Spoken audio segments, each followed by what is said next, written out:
고양이한테 생선을 맡기다의 뜻은 무엇일까요?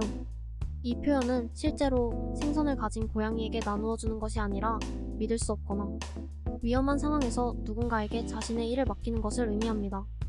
예를 들어 친구가 여행을 가기 전에 집을 돌봐달라고 부탁한다면 우리는 이 표현을 사용하여 나는 친구에게 내 집을 맡기다라고 말할 수 있습니다.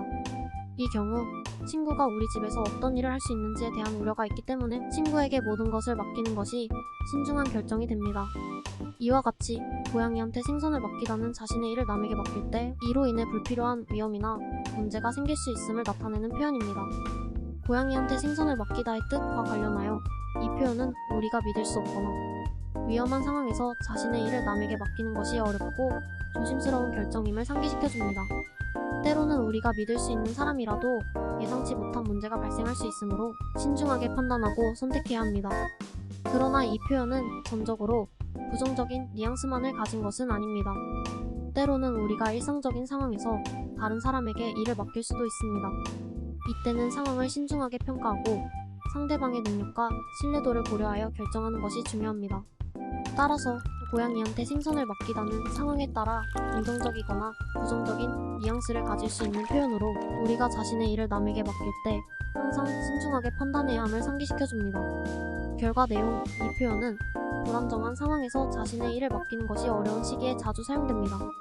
불확실한 일정이나 믿을 수 없는 상황에서 자신이 할 수 있는 한계를 인정하고 신뢰할 수 있는 사람에게 일을 맡기는 것은 현명한 선택일 수 있습니다.